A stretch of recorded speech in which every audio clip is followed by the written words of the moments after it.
تو جب نبی صلی اللہ علیہ وسلم نے فرمایا نا کہ تم موت کے بعد دوبارہ زندگی ملے گی، تمہیں اللہ کے سامنے حساب و کتاب دینا ہے، تو وہی مشہور سوال تھا سأل سائل بعذاب واقع.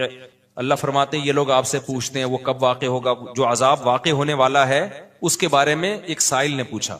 اللہ فرماتے ہیں واقع کب ہوگا یہ تو میں نہیں بتاؤں گا، میرا اصول ہی نہیں ہے کہ میں قیامت کا علم بتا دوں، لیکن اتنی بات ہے للکافرین لیس لہ دافع.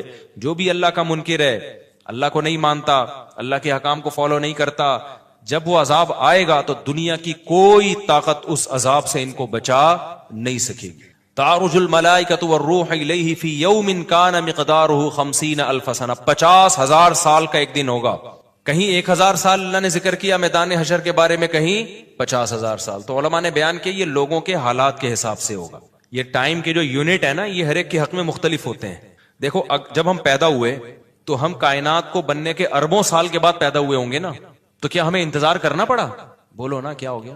اگر ہمیں اللہ انتظار کرواتا ابھی تم عالم ارواح میں ہو 1 ارب سال کے بعد تمہارا نمبر آئے گا، تو میں تو بوریت سے مر چکا ہوتا. کیا خیال ہے بھائی؟ جہاں فلائٹ 1 گھنٹہ لیٹ ہو جائے انتظار میں آدمی ٹینشن میں چلا جاتا ہے. لیکن ہم تو جب آئے تو ہمیں تو لگا کہ کائنات کی ابتدا آج سے ہو رہی ہے. جب ہم نے ہوش سنبھالا، کیونکہ ہمارے وہ یونٹ جو تھے نا، جو وقت کی اکائیاں ہیں، وہ ہمارے حق میں اسٹارٹ ہی نہیں ہوئی تھی. تو اسی طرح مرنے کے بعد جو مردے کے لیے جو ٹائم کے یونٹ ہے نا وہ چینج ہوتے ہیں. ورنہ جو مردہ بیچارہ 20,000 سال پہلے دفن ہوا ہے وہ تو قبر میں کوئی عذاب نہ بھی ہو رہا، وہ تو پڑے پڑے ہی بور ہو گیا ہوگا کہ اللہ قیامت لیا، میں تو ٹینشن میں آ گیا ہوں، 20,000 سال ہو گئے مجھے. تو اس کو تو ایسا نہیں لگے گا کہ 20,000 سال ہو گئے. وہ جب دوبارہ اس کو اللہ تعالیٰ اٹھائیں گے تو نیک لوگوں کو تو لگے گا ابھی ہم سوئے تھے اور ابھی ہمیں کسی نے آ کے اٹھا دیا. جیسے گہری نیند میں جب انسان سوتا ہے کئی گھنٹے بعض دفعہ سوتا ہے، کوئی آ کے اٹھائے تو اس کو لگے گا یار ابھی تو میں سویا تھا، ابھی آپ نے اٹھا دیا ہمیں. تو سوتے ہوئے آدمی کے ٹائم کے یونٹ الگ ہوتے ہیں، مرنے کے بعد کے ٹائم کے یونٹ الگ ہوتے ہیں، عالم ارواح کے الگ تھے. اور بعض تو یہ بھی میں نے سنا ہے کہ دوسرے سیارے پہ آپ چلے جائیں نا زمین کے علاوہ تو وہاں بھی ٹائم کے یونٹ چینج ہو جائیں گے. تو اسی طرح آخرت کے ٹائم کے یونٹ بالکل الگ ہے. ایک دن 50,000 سال کی، دنیا کا جو 50,000 سال ہے نا وہ وہاں کا ایک دن ہوگا. کسی کے حق میں 1,000 سال، کسی کے حق میں 50,000 سال. یہ وہ ہے جب حساب و کتاب جس میں ہوگا تو اللہ نافرمانوں کو عذاب سے پہلے نا حساب و کتاب کا عذاب دیں گے. اللہ ہم سب کو اس عذاب سے محفوظ رکھے، جس کو قرآن نے ایک جگہ بیان کیا یجعل البلدان شیبا، وہ ایسا دن جو بچوں کو بوڑھا کر دے. ایسا دن یفر المرء من اخیہ، انسان اپنے بھائی سے دور بھاگے. اس لیے بڑے بڑے اللہ والے وہ جہنم سے زیادہ پناہ مانگا کرتے تھے میدان حشر کی سختیوں سے. جہنم تو اس سے زیادہ سخت ہے، لیکن میدان حشر کوئی کم چیز نہیں ہے، وہ کوئی کم عذاب نہیں ہے. تو اللہ فرماتے ہیں کہ 50,000 سال کے برابر ایک دن ہوگا. فاصبر صبرا جمیلا انہم یرونہ بعیدا. جب مشرک بار بار کہتے بھائی چھوڑو ابھی لے آؤ نا ابھی لے آؤ، تو نبی صلی اللہ علیہ وسلم کو پریشانی ہوتی کہ بھئی اللہ وقت بتاتا کیوں نہیں ہے، بتا دے تاکہ میری جان چھوڑیں یہ لوگ. تو اللہ نے پیغمبر صلی اللہ علیہ وسلم کو تسلی دی فاصبر صبرا جمیلا، اے نبی آپ صبر جمیل کریں. صبر جمیل وہ صبر ہے جس میں ذرا بھی شکایت نہ ہو. انہم یرونہ بعیدا، اے نبی یہ لوگ سمجھتے ہیں اس کے آنے میں بہت ٹائم ہے، لاکھوں کروڑوں سال ہیں. ونراہ قریبا، جبکہ ہم دیکھ رہے ہیں بس آنے والی ہے. کیوں؟ جب آپ مر گئے نا، ابھی دیکھو ہو سکتا ہے 1,000 سال باقی ہوں قیامت آنے میں، ہو سکتا ہے 20,000 سال باقی ہوں، لیکن ہمارے مرنے کے بعد ہمیں نہیں لگے گا 20,000 سال. ہمیں تو ایسا لگے گا ابھی ہم مرے تھے اور اتنی جلدی اللہ نے قیامت قائم کر لی. تو ہمیں تو اپنی موت کے حساب سے چلنا ہے بھائی. ہمیں کیا پتا کہ ہمیں کیا کرنا ہے اس سے کہ 50,000 سال بعد قیامت آئے یا 1 کروڑ سال بعد آئے. جب ہم مر گئے تو ہماری قیامت واقع ہو گئی ہے، ٹائم کے یونٹ ہمارے حق میں چینج ہو جائیں گے. تو اس لیے اللہ کہتے ہیں انہم یرونہ بعیدا، اے نبی یہ سمجھتے ہیں بہت بعد میں آئے گی قیامت. ونراہ قریبا، ہم تو دیکھ رہے ہیں کب ہے، بالکل قریب ہے، کوئی زیادہ ٹائم نہیں ہے.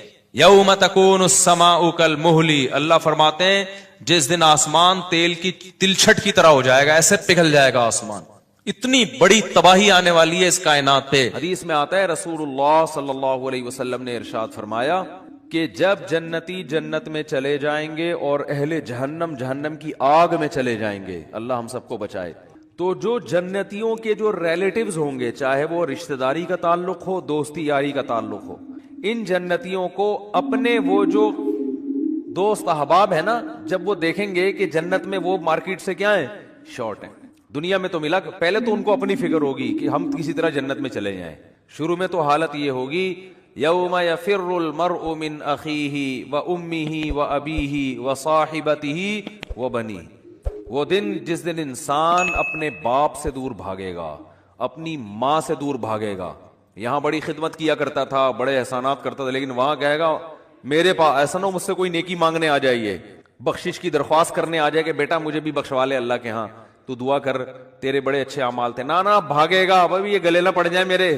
اللہ کہے گا تو خود ہی تیرے لیے مشکل ہو رہی ہے، تو ایک اور بوجھ ہمارے ہم جو ہے نا ایک اور بوجھ تو ڈال رہا ہے اپنے اوپر، ایک اور بوجھ لے رہا ہے. تو ابتدا میں تو حالت جب تک فیصلہ نہیں ہوگا نا کون جنتی کون جہنمی، تو قرآن کے الفاظ ہیں اپنے باپ سے دور بھاگو گے، اپنی ماں سے دور بھاگو گے، وصاحبتہ وبنیہ، اپنے ساتھ رہنے والی سے بھی دور بھاگو گے.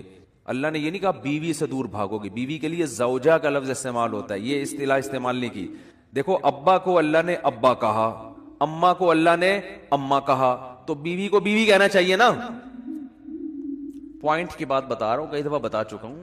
اللہ نے یہاں بیوی کو بیوی نہیں کہا، کہا ساتھ رہنے والی، صاحبہ، صحبت سے ہے نا ہمیشہ چپک کے رہنے والی. اس سے پتا چلتا ہے کہ جب ایک دفعہ شادی ہو جاتی ہے نا تو وہ بیوی پھلترو کی طرح ہمیشہ کے لیے چپک جاتی ہے. اس سے پتا چل رہا ہے. یہ میں اس لیے کہہ رہا ہوں کہ پھر لوگ کہتے ہیں یار پھر جو ہے نا سفر پہ جاتے ہیں تو بیگم کو ساتھ نہیں لے کے جاتے، 2 سال جاب کے لیے باہر چلے جاتے ہیں، بیگم کو یہاں چھوڑ کے چلے جاتے ہیں، تو صاحبہ تو پھر نہ ہوئی نا. یہ پھلتر کی طرح چپکا ہوا تو وہاں کوئی اور ہے، تمہارا باس چپکا ہوا ہے تمہارے ساتھ، جہاں 2 سال تم جاب کر رہے ہو دوست چپکے ہوئے ہیں. تو اس لیے جہاں بھی جاؤ اللہ نے صاحبہ کے لفظ میں بتا دیا. پھلترو پتہ ہے کسے کہتے ہیں؟ پھلترو ہیں وہ دھاگا چپک جاتا ہے نا بعض دفعہ، یہاں پہ سردیوں میں زیادہ چپکتا ہے. اب آپ یوں کرتے ہو تو پھر ہاتھ پہ چپک جاتا ہے، پھر آپ یوں کرتے ہو ادھر آ کے چپک جاتا ہے، پھر یوں کرتے ہو تو یار یہ پھلترو.